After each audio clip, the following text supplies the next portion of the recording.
Hello, everyone. I'm Nan Sparks, and I'm excited to moderate this Q&A about theme. It's a central idea that's explored throughout a novel. But before we get into that, I'd like to introduce our authors. J.J. Hale has been devouring books since she was able to hold one and has dreamt about publishing romance novels with queer leading ladies since she discovered such a thing existed in her late teens.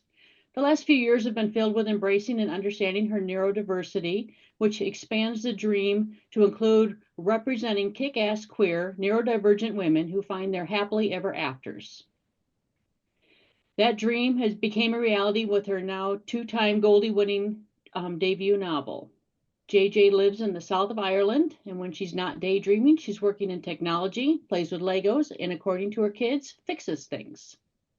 We also have Radcliffe. Radcliffe has written 75 romance novels, romance intrigue, and paranormal romance novels, including the long-running Honor, Justice, Provincetown, and Midnight Hunter series. Her newest series includes the Red Sky Ranch romance, written with Julie Cannon, and her newest Adirondack romance series, which includes the forthcoming Fearless Hearts, release date of May 2025. She has garnered numerous awards, including 3 Lambda Literary Awards and over a dozen GCLS awards. Next, we have Christina Rivers. She, her, has been a lover of romance novels since she was far too young to read them. But after finding her first sapphic novel on the shelf of a used bookstore in 2001, she hasn't looked back, especially since she started writing them herself during the height of the COVID-19 pandemic. In addition to sapphic romance, Christina also enjoys sports, wine, hold up the glass, traveling, and trying to remember what city she's in on any given day. Christina is based in Chicago with her wife, their 2 rescue pit bulls, and 1 incredibly shy foster cat. And finally, we have Rachel Sullivan. She has worn many hats: labor doula, childbirth educator, youth services librarian, and certified peer counselor. Under the many hats, she is an author of an empowering books. Rachel uses goddess-centric matriarchal mythology in her, say that fast, in her fast-paced novels that invite her readers to resist oppression and stand for equality. She lives in Washington State with her daughter and their many pets. So welcome, everybody. So to start this Q&A off, I'd like to ask each of you to share your title of your 2024 release and tell us what are your major themes in your book, how are they incorporated, and why do they resonate with you? Let's start with JJ. Yeah, so I have it here. The book is Synchronicity, that was released last year. There's a few themes that kind of run through most of my books, but the main one is writing neurodivergent characters. So that's kind of the big theme of this and all the books that I write. So every book kind of deals with neurodivergence to some degree, whether it's a focal point in the story or just part of the characters. And this one, I have 2 characters in it. Well, a lot more, but 2, kind of main characters who are neurodivergent, and it's also set in a summer camp that is specifically for neurodivergent kids. Oh, wonderful. Radcliffe? I'm going to be talking about Primal Hunt, which came out in May 2024, which I had to look up because I couldn't remember which one came out yesterday or last year. It's the 8th book, I think, in the Midnight Hunters series. So the themes really run through the entire series. And I think theme is one of the hardest things for us to define or describe or to actually even say, what is the theme of my book? I think that's really a tough thing to do. The way I try to think about it is, what's the message? If you can name the message of the book in one sentence, that might be the theme. Usually theme is defined as a short sentence. So for me, there's a few themes in the Primal Hunt series. The most important probably deals with what it means to be other. And that's what really spurred me on to write the paranormal romance series to begin with, was to explore the impact of being other. In my world, it means that you're a preternatural creature like a werewolf or a vampire or fae. In our world, it's a little bit different, but we all deal with what it means to be other more and more every day. So that's one of the themes. And I suppose the message would be that different but equal would be one of the themes that comes out of that. because of the hierarchy that I like to explore, one of the other themes would be leadership demands sacrifice. That's one of the long-running themes in most of my series. And as far as the romance theme, for me, it's always been love heals, which is a theme in every single one of my novels. So those are kind of the main themes of that particular series. But I think the exploration of power and the exploration of difference is what really makes that particular series for me unique. Wonderful. Christina. So today I'm specifically talking about Two Forward. I have to get this in a non-blurry way. All right, anyway, the cover's pink and it says Two Forward by Christina Rivers. And it's my WNBA romance that comes out on Bold Strokes Books in a week and widely in, I don't know, call it 3 weeks, give or take. And the biggest theme, I think, in this book is imposter syndrome.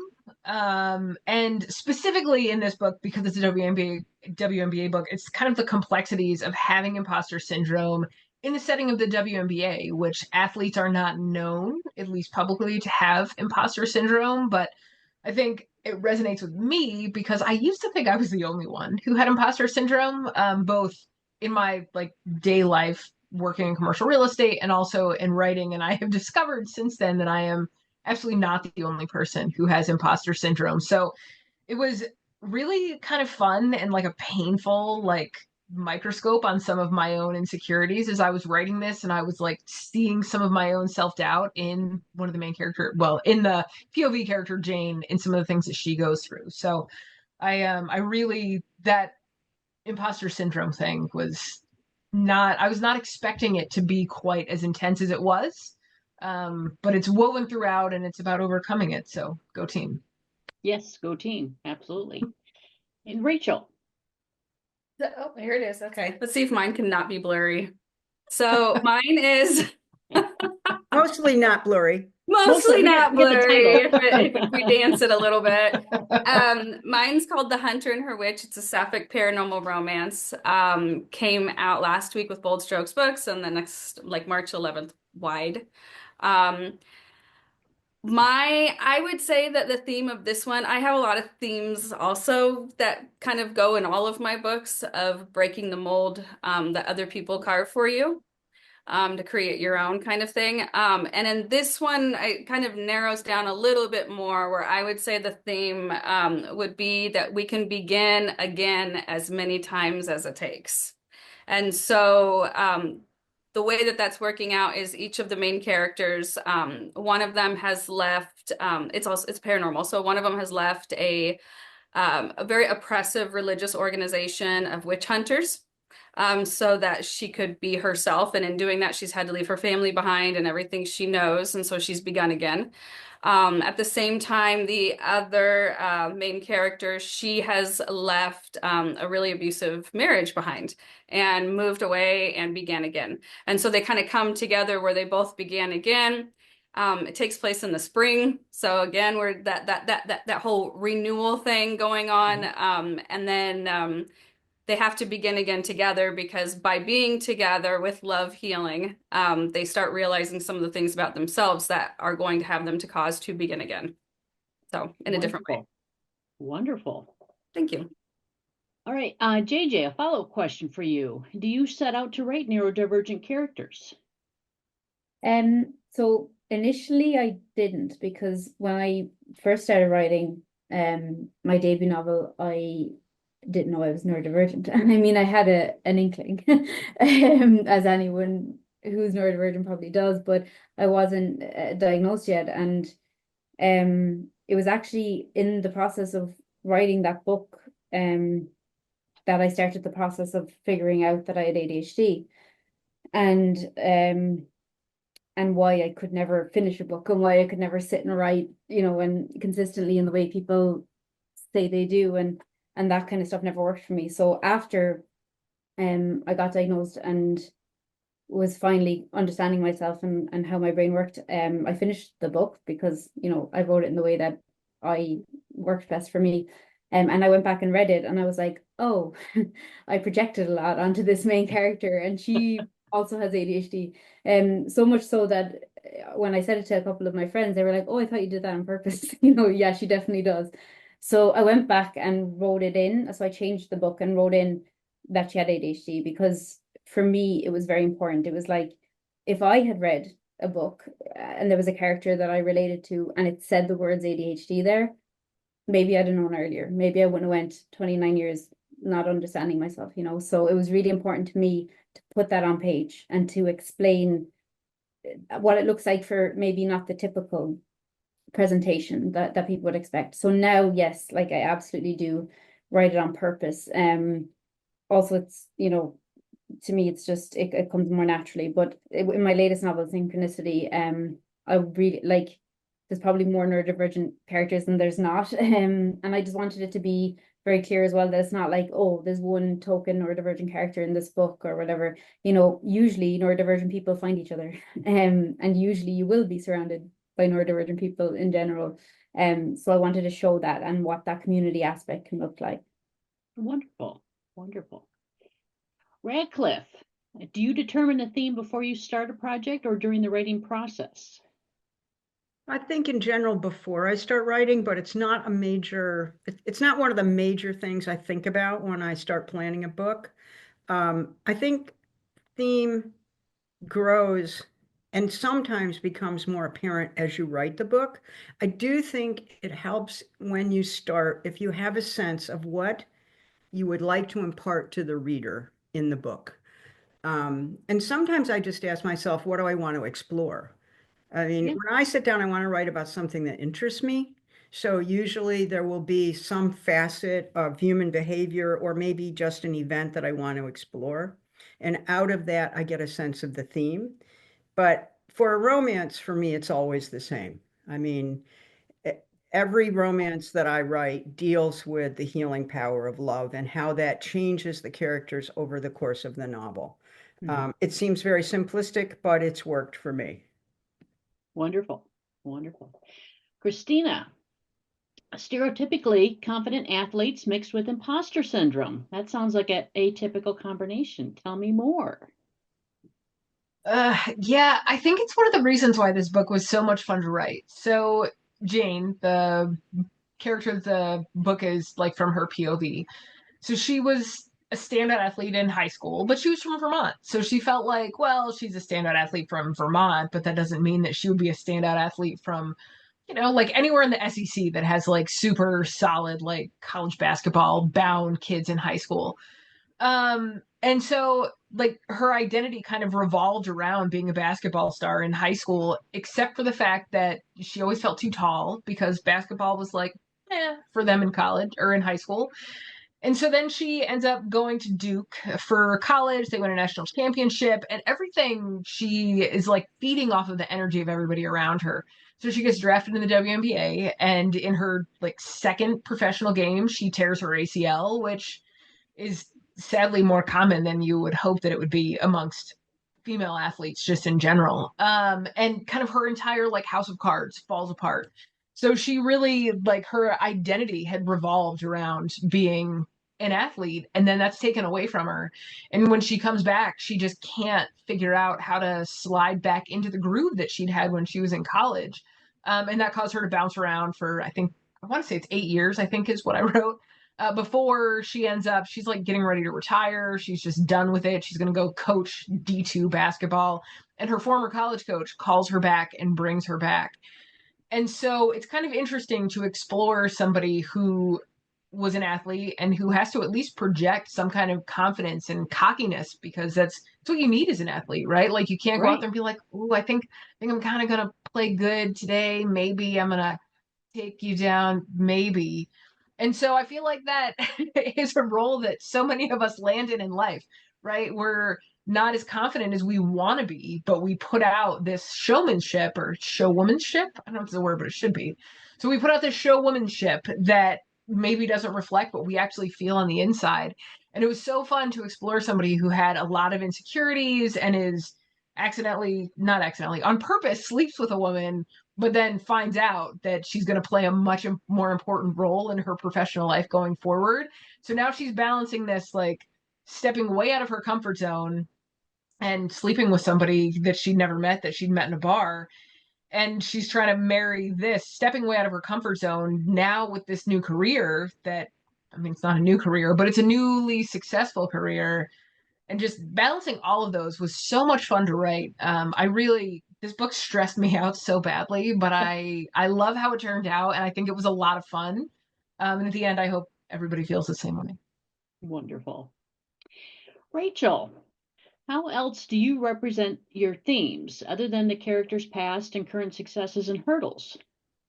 Yeah, the takes place in spring, shortly after Imbolc. So, but it's like new spring. So that kind of represents, new spring. Well, okay, Western Washington, new spring is dark and dreary, but there's pops of like new, like the evergreens and the new ferns, they've got the bright green color on it instead of the deep green. So you've got like pops of green, pops of yellow from the crocuses coming up, things like that. And so that's in the books, kind of shows that we're going from a dark into light a little bit.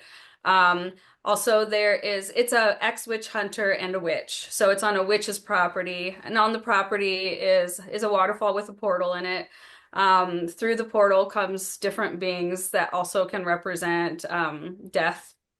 There's hellhounds and stuff, so death. And then rebirth. And then I also use some old goddess Celtic stuff in there too to kind of bring it home. Wonderful, wonderful. JJ, I'm going to bring it back to you. How does being neurodivergent yourself make it easier or harder to write a neurodivergent character?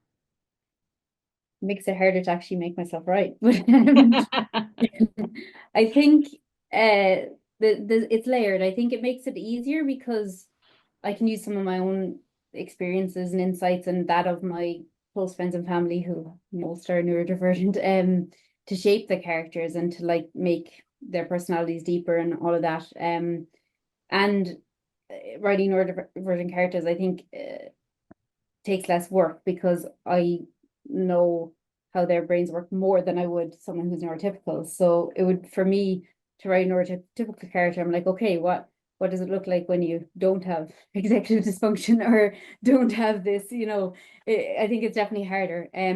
The one difficult part of it, I think, is making sure that, because I'm doing this with every book, I need to make sure that the characters are well-rounded and unique and not just carbon copies of me or each other because they're neurodivergent, because that's just one aspect. It's a very important aspect and it shapes how someone's brain works. But like, as they say, if you've met one neurodivergent person, you've met one neurodivergent person. Like, not everyone is the same. It's a broad, vast, umbrella of different things, and it looks different on everyone because also combined with someone's life experience, that's going to look different. And actually, in one of my stories, the one just before this, I was writing from a sister's point of view, and she had been raised very differently. So she was raised by different parents. She was very supported. She was very, allowed to be who she was. And so she didn't actually realize she was neurodivergent till much later than her sister, because of her lived experience. It hadn't affected her in the same way. Didn't make her any less neurodivergent, but it meant that she found out in a different way, or it showed for her differently. So I think, yeah, it's just important to make sure the characters aren't just stereotypical, as to what you'd expect. Give them all individual personalities. Radcliffe, is theme personal for you? Yes.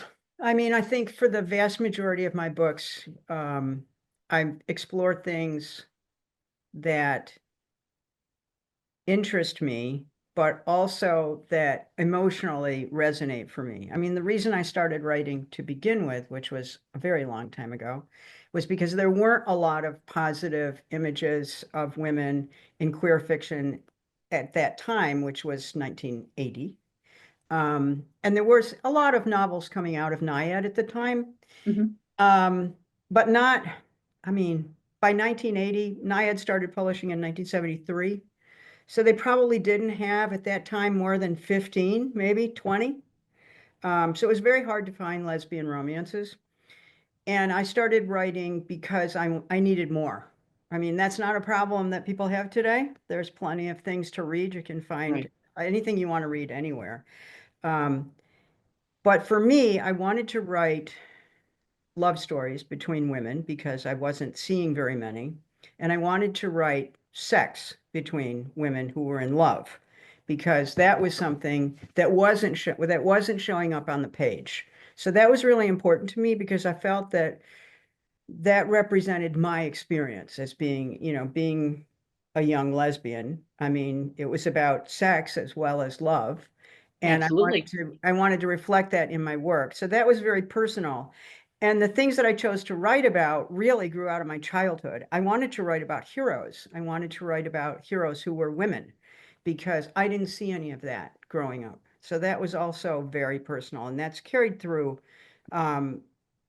now. I mean, many years later and many books later, I still write heroes. I still write women who are in positions of responsibility. It doesn't matter what they do. I mean, it doesn't matter if they're authors or librarians or cops. They all take responsibility for their place in the world and their interactions with others. And those are the kinds of things that are meaningful to me personally, what it means to be responsible in the world. And my characters, if you look at the Honor series, which is one of the first books I wrote, Above All Honor was one of the first books published, and it's a Secret Service agent who is literally willing to die in the line of duty for someone else. That's the ultimate responsibility. And the theme in that book is what is the cost of responsibility. And that's what I explore in that entire series. So all of the series and romances that I write have personal issues for me. Wonderful. Wonderful. So Christina, imposter syndrome. You mentioned how you thought you were the only one to suffer from it. How much of your real life inspires some of Jane's imposter syndrome?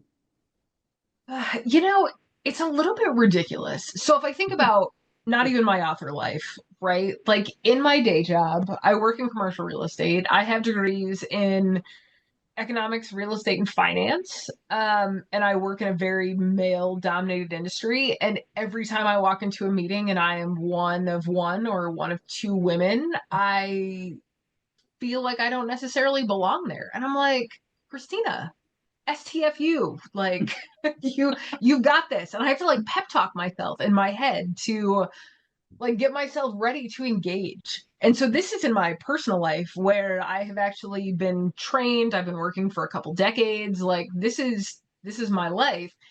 And then during the pandemic, I thought, oh my God, I love reading. I've always wanted to write a book. Now I'm not traveling for work. I have time to do this. I'm going to write a book because I have so many stories inside of me that I could tell.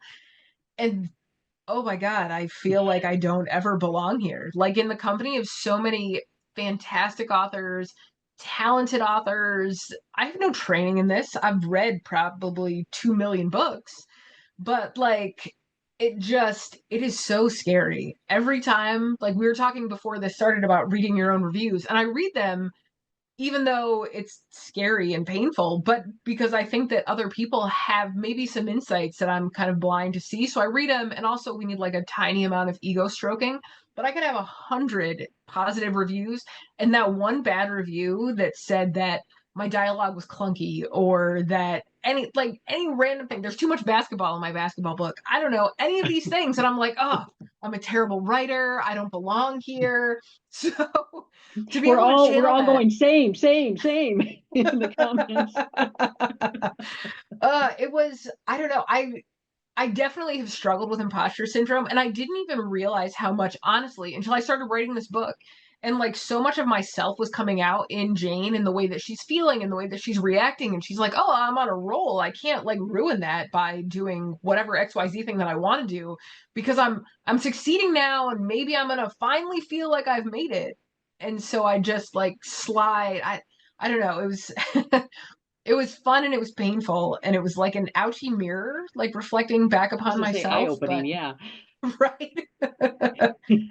Yeah, so F imposter syndrome is all I can say. Because we're all amazing authors, right? Everybody, Absolutely. right? I feel like I've Absolutely. seen like same pop up here on the chat because it's it's scary and it's hard. And right, I read this study. I belong to some women's organizations, and they say, right, like men will apply for jobs that they qualify for like 70% of the bullet point requirements that are required, and a woman won't apply unless she's got 100% of everything plus more experience on top of that. And it just, that actually like has made me rethink my entire life. I don't know. If I hadn't read that study, maybe I wouldn't have even started writing. Kudos to that study then. All right, Rachel, your turn on the Yeah, hot wow. seat. What kind of mythology did you use to create your hunter and your witch? I used Abrahamic mythology, Catholic mythology, which is Abrahamic, but it's and Celtic. The hunters, the witch hunters, in my brain, in my land, were created from supernatural priests during the Inquisitions.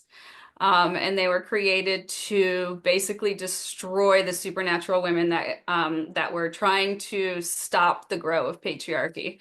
And so um, that's kind of where they come from. And then on the other end of things, I use some Celtic in this one, and that is because so Brigid was a Celtic goddess. She was connected to fire and metalworking and things like that. So after time passed, she became a saint instead. So they took her from pagan to Catholic beliefs, and she became Saint Brigid. And so that kind of is shown in the book also to basically show the theme of restarting and how even mythological beings get shifted and changed depending on what's going on at the time in the world. So Absolutely those are the myths I wonderful. use, yeah. No, it's fantastic. JJ, back to you. How do you balance between wanting to educate about neurodivergent people to neurotypical people and giving neurodivergent people characters that they can relate to? This one I think is always the hardest balancing act for me. And probably for anyone who's trying to write about their experience that might be different to the norm. Because my main goal has always been to write characters that somebody, can read and feel seen and understood, and that they can see themselves reflected and how they feel and think and love reflected on a page that maybe they hadn't seen before, or hadn't seen enough of, and so that is my main goal. So therefore, because of that, I mainly want to write for neurodivergent readers who, want to see themselves. But there is the element of wanting to also educate people who might not have, experienced neurodivergent people, or at least not in the way that I'm showing it. They might have seen it in very typical ways on a TV show that is very stereotypical, but I do want to educate, but it's that balance between allowing it to be authentic, and like wanting to explain it, but not wanting to become like an infographic for ADHD or neurodivergence. Like I don't want to just, be like, okay, and now this is the textbook definition of why she's feeling this way. And actually, in my latest book, Synchronicity, there was a scene where Haley, the main character, she has ADHD, and she kind of reacted to something that the other main character had said or done in what would maybe typically seem overreaction. And so when I first wrote it and I read back over, I realized like I didn't really explain why she reacted that much. And I knew I was going to get readers being like, that's childish or immature or, too much. It doesn't make sense. But in reality, Haley will struggle with rejection sensitive dysphoria, which most neurodivergent people struggle with, and not a lot of people know about it. And even a lot of neurodivergent people don't know about it because it's not spoken about as widely. And it's something that causes very real, very intense waves of pain or anguish at any perceived rejection. It might not even be a rejection, but it's a perception of rejection. Right. And it's been studied. It's a very real neurological thing that can happen. But I hadn't really explained it. I explained it in other books, but this is, a standalone book. And I was like, oh, I kind of need to build that up more again and explain why. So I kind of had to go back and just build up that, her triggers around rejection and the reasons that led to this reaction to make it. And that's the way I kind of wanted to educate. But I also didn't want to tone it down. I didn't want to tone down or change her reaction, because I find that like neurodivergent people are made to feel so much shame about their heightened emotions so much, that I didn't want to do that. I didn't want to make it something that wasn't okay to be shown or wasn't okay for her to experience, because it's a big part of who people are. So yeah, that's the balance. Well, it's wonderful that you stuck to your character and let her feel what she was feeling and help the reader understand that. So that's fantastic. Radcliffe, do you repeat themes from book to book, and how do themes impact character and or plot, if at all?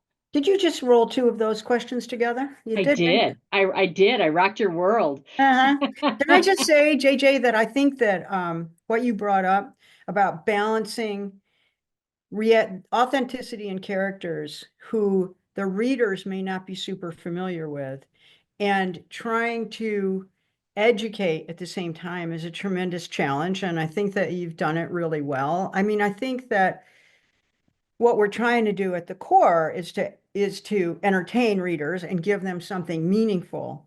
But I think that we're all talking about theme because our books have messages that we would like to get across without banging people over the head with the message. And I think that that's a real challenge. And I think that the balancing act that you've accomplished is really admirable, especially when you're dealing with something like neurodiversity that a lot of readers are not familiar with. That's a lot harder than writing about a Secret Service agent who pretty much everybody is familiar with. So kudos to you for that. Yeah. Yes, I would I not be agree. read with Secret Service agents though, so I forgot the question. Okay. Yes, I know the Do you question. repeat Oh, themes I from book to book? actually have the question. Yes. Well, I did partially answer that because obviously with romances, the themes are always there. Mhm. In Primal Hunt, I was just thinking about it when I was thinking about Primal Hunt, and I was going to say that it's the first time that I really set out to look at power dynamics in both relationships and romantic relationships and purely sexual relationships, which is not true actually, because the fourth book I wrote was Shadowland. And at the time I was very interested in power dynamics. And I wrote it in the mid 80s, which was a time of a lot of sexual exploration in our community, in the queer community, particularly in the lesbian community. So I decided I was going to write a BDSM romance. So I actually, 20 years later, revisited the whole idea in Primal Hunt, but I formed it this time in terms of the paranormal world because I felt that I wanted to move outside what our social restrictions or social coda were, so that I could create a world where I could create the characters and their sexual interactions and their sexual hierarchy any way I wanted to, as long as it made sense within the mythology of the world. So that's what makes the Midnight Hunt series very different, is that because they're not human, their world is different than ours. And because almost all of the species, the beings that I created, live within a rigid hierarchy of both power and sex, I got to explore those things. So that's what makes that series different and so much fun to write. Yeah. Because I didn't have any restrictions. I didn't have to worry about whether anything they said or did was socially acceptable, as long as it was acceptable within the world the way I had built it. Very good. Very good. I have to get myself a little bit more light. There we go. All right. So, Christina, back to you. I heard Two Forward is a one night to forever trope. Why did you pick that trope, and how did you interweave it with the imposter syndrome? So I would have to say that One Night to Forever is kind of my favorite trope.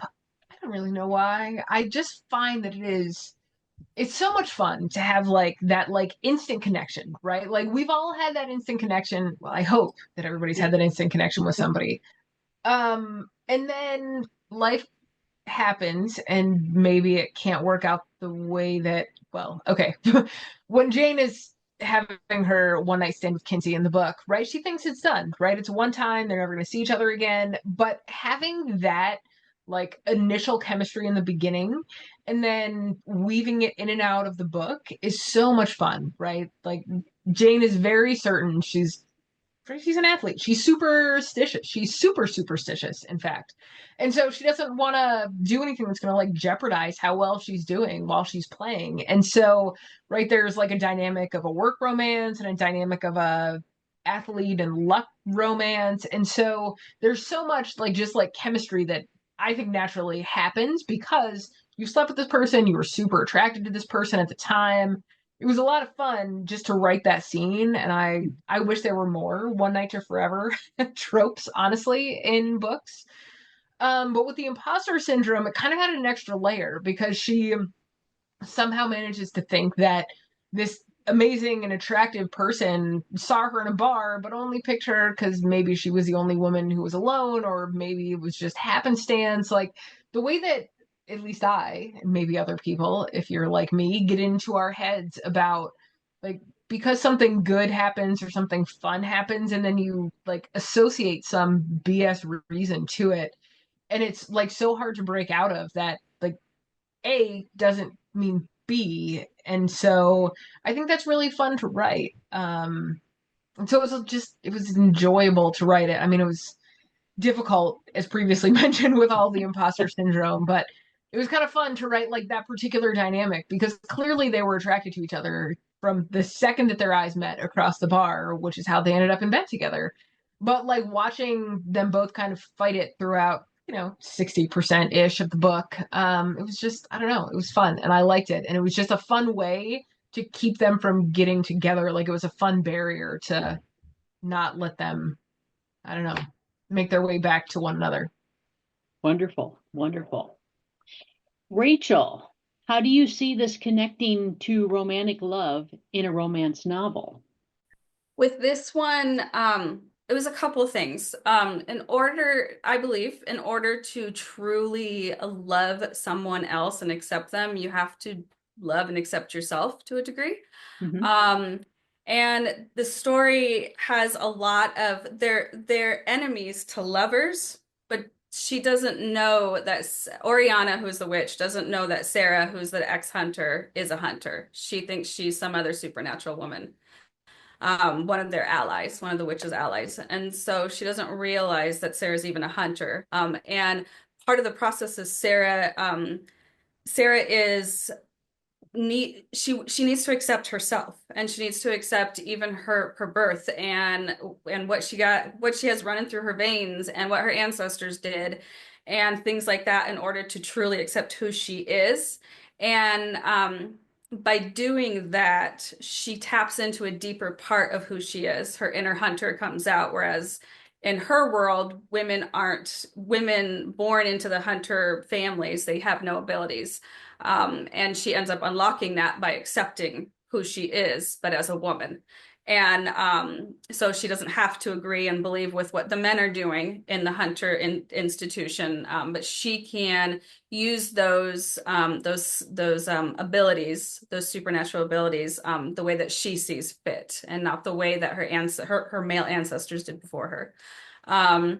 So in all of that, to me, it's about falling deeper in love with yourself, enabling you the act of falling deeper in love with yourself, of accepting yourself for the pros and the cons, enabling you to fall in love with somebody else, and in a deep way. And that's kind of what goes on, because once Sarah's inner hunter starts coming out, she can't control it, of course. Oriana is absolutely betrayed, because she's got a witch hunter on her property, and all hell breaks loose, literally. So, so yeah, that's how I do it. I just kind of like show it as a whole, because as they are accepting themselves, their love is getting deeper and deeper. Well, what a wonderful way to add depth to the story and to your characters, and that's Yeah, they fantastic. have to fight themselves to be together. I like the hell part. Thanks. Yeah. Radcliffe, let's go back to you. If Okay. themes repeat from book to book, how do you make your stories different? I think that it's always the characters who make the stories different. I mean, I think you could write the same trope every single time. In fact, people have done it. There's a very famous Harlequin author who wrote the exact same book every single time. The English Nurse and the Dutch Doctor, 150 times. And was one of their best-selling authors. It's a great story. But my point is that writing a romance is just the beginning. It's the characters who make the story unique. And you can tell the same story over and over again, and it will be a different book because the characters come from a different place. It's all in the backstory. It's where those people come from and what formed them. What were the formative issues in their life that in a romance, there has to be a reason why they're not with the person that they're going to end up with. And that's always the barrier that forms the basis of your conflict. And the way I put my books together is I determine in my mind at the beginning of the book, what is the formative thing? What is the wound that happened to them at some point in their life, which is making it difficult for them to connect intimately to another person? And if I know that, then I can build a story. So I think that it's all in the characterization. And your book will be different, but your theme may always be the same. So I think that's how we make our books different, but we also give readers what they expect from us as authors. I mean, I think that, we all have favorite authors for a reason because we like the stories that they tell, or we like the way they tell the stories. And I think that that is an author's brand, how we conceive of our characters and the issues that challenge them and how we resolve those issues in our stories. Wonderful, wonderful. I have a question for all of you, and we'll just go in our regular rotation. As it pertains to your theme, have your characters ever surprised you by reacting to an event in a way that you didn't expect or want? We'll start with you, JJ. I'm very much would say plantser. Is that the word? I don't know. I'm not good at planning. They surprise me all of the time. I had to get good at planning for proposing books and all of that a little bit, but it still doesn't go the way I planned a lot of the time. So yeah, I think sometimes, a lot of the time, actually, what I expect to be the conflict or that moment ends up not being it, because by the time I get to that, the characters have gone a different way or have become different people almost than what I started out thinking. So when I get to that conflict, I'm like, this isn't going to work because she's not going to do that now. She's not going to react that way. Right. Or, something that I thought might matter a lot doesn't. And so sometimes that takes, me on a different journey. But usually there's a very obvious different conflict or something that kind of comes up. So yeah, I think a lot of the time, like even with Synchronicity, I was writing it as it's sort of a Dirty Dancing style theme throughout it as well. So I kind of pull on that a lot, and I expected the conflict to be more along that line, and instead it ended up being something I hadn't anticipated at all, and much to a throwback at the start, and it worked much better. And the ending, I didn't expect the ending to be what it was. I expected it to be something different, but when I wrote that, I said, this is it. I can't do any more than this. This is the ending. And it was my first book without an epilogue because it was done. Like there was nothing else to say. So yeah. That's fantastic. Yeah. How about you, Radcliffe? Have you What's- had your character surprise you? You've never asked me this question before, have you? No. My answer is going to be that I always drive the bus, so I don't get surprised. But in truth, I think as we write, we learn more about the characters, and then things occur. Things pop up that we don't expect. Right. I was not halfway, probably 3 or 4 chapters into a book before I realized that the character had a twin. It just came to me. And sometime I know, and it was great. And that was the subplot, which I wouldn't have had if I hadn't thought of that. But it just came to me as she was driving home up to the house. And you think about the world that your characters inhabit. And the more you think about it, the more the world takes form. And as it takes form, so does your character, and new things appear. So, those surprising things appear. I think that if your character wanders off into the wilderness, you might have a little bit of a problem. And that's probably where you have to back up and check your plot and make sure you haven't dropped a couple of very important beats. But I think that the process of writing is dynamic, even if you plot the whole thing out. Now, for Jane, when Jane Fletcher comes up tomorrow, I think, and we talk, Jane knows every single solitary thing that happens before she writes the book. But even Jane goes back and changes things after it sits with her for a while. For me and for pansters like JJ and myself, and I'm not sure, you guys pansters? I am. Oh, now we got a big plotter over here. I would say I bet planter. you still get surprised though, as you're going through, because it's a dynamic process where it's a give and take between the creative process as we experience it as we're writing. So sometimes I get surprised, but most of the time, no. Got it. Christina. Yeah, no, I would agree with Rad. I mean, I'm definitely a planster. I'm for sure not a full-on plotter, but I also am not a pantster because I honestly, if I don't know what's coming next, I kind of feel like panicked. And that gives me writer's block when I'm not sure like what I'm building towards. And I'm like, well, why are they here at Navy Pier? I don't know. Do you know? Can somebody help? Like, I need to know like what the next like hurdle, like what are we building towards? We're building towards the first kiss. Okay, that's great. We're building towards, like family drama, whatever. So I'm sometimes surprised. I don't think so much in Two Forward, but in my book that came out last October, November-ish, somewhere there in the fall, The Heart Wants, I actually was getting ready to break the characters up. So that book is kind of like 4 specific acts. And so in Act 2, I'm getting ready to break the characters up, and then they accidentally had sex, and I'm not really sure how that happened. It just like it's somehow like I was writing and I was getting ready to make them break up, and then I I don't know, love it they when just wanted to characters have accidentally have sex. right. They accidentally had sex on the couch, and then they took a nap, and then they snuggled, and then they broke up. And it actually, I think, made it like so much worse for them. But they did it to themselves. I mean, they're coming from my brain. Like, they're not independent people, right? They all come from me, but I/they made it worse for themselves after that very like delicious lovemaking section on the couch. I don't know. Ouch. I feel for them. To follow that up, Rachel, you get to follow up Sex on the Couch.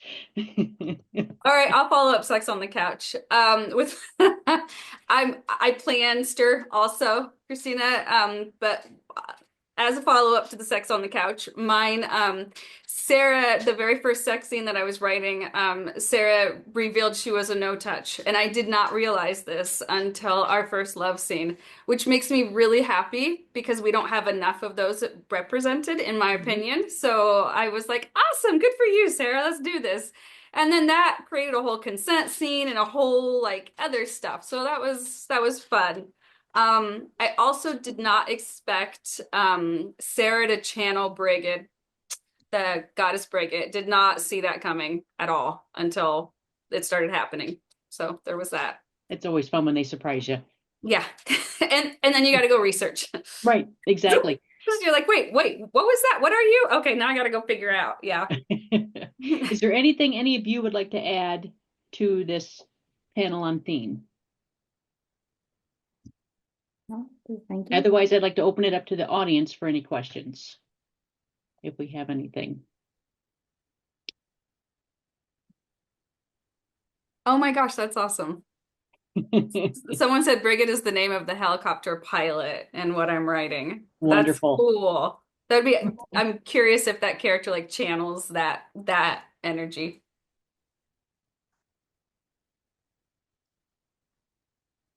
Well, I think we have wrapped everything up then. I thank everybody for being a part of today's panel, and it was wonderful to visit with all of you. Thanks, everybody. Thanks, Nan. Yeah. Oh, wait. We got D. Jackson's. Wait, Wait. type faster. Oh, she's in the- Oh, we got something over in the Q&A. What's next for everybody? They all want to know what's coming in up the pipe. JJ?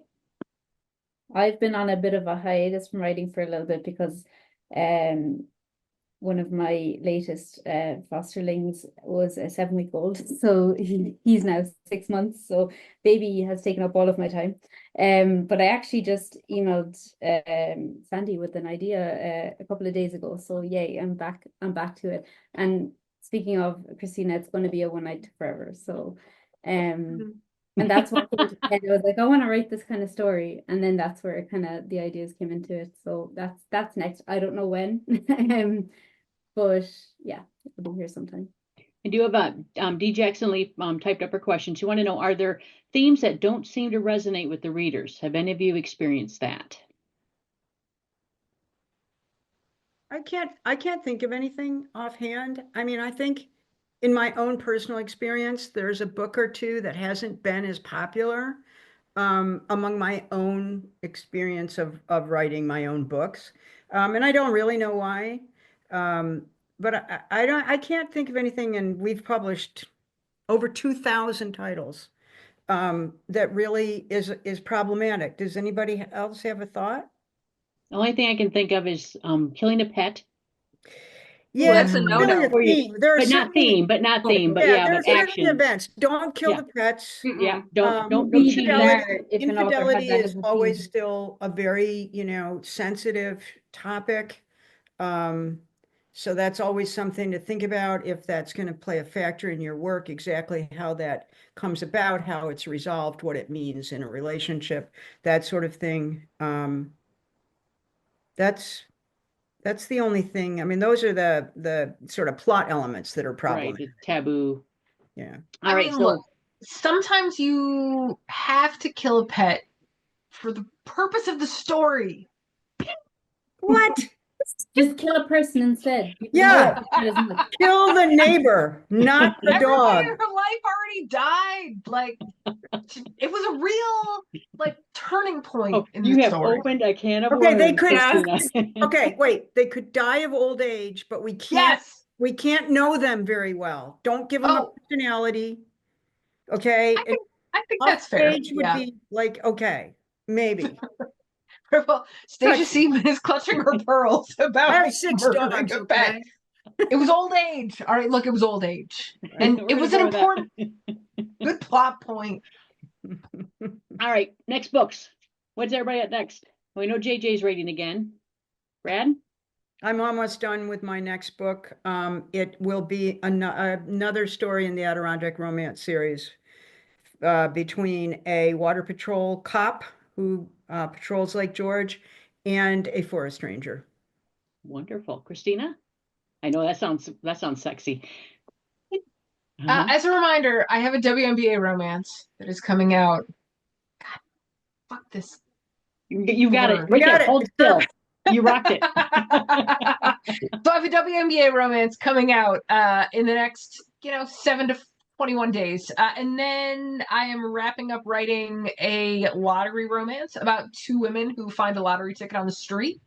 And it, spoiler alert, happens to hit for like $1 zillion. And then life goes on from there. So super Awesome. excited about both of these. I And thought you said no, watery look- romance. Hmm? I thought you said watery romance first, and I was really curious as to what that was. no watery romances here. But also neither Too Forward nor Feeling Lucky, which comes out later this year, have a pet that dies, for the record. That was an old book of mine, so don't judge me on that singular Okay. book. Rachel.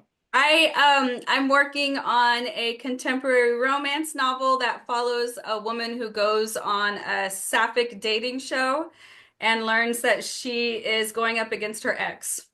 Ooh. Yes, it's so much fun. This one is a fun one. Yeah. I bet there's lots of great snark. I love a good snark. So much snark, so much drama.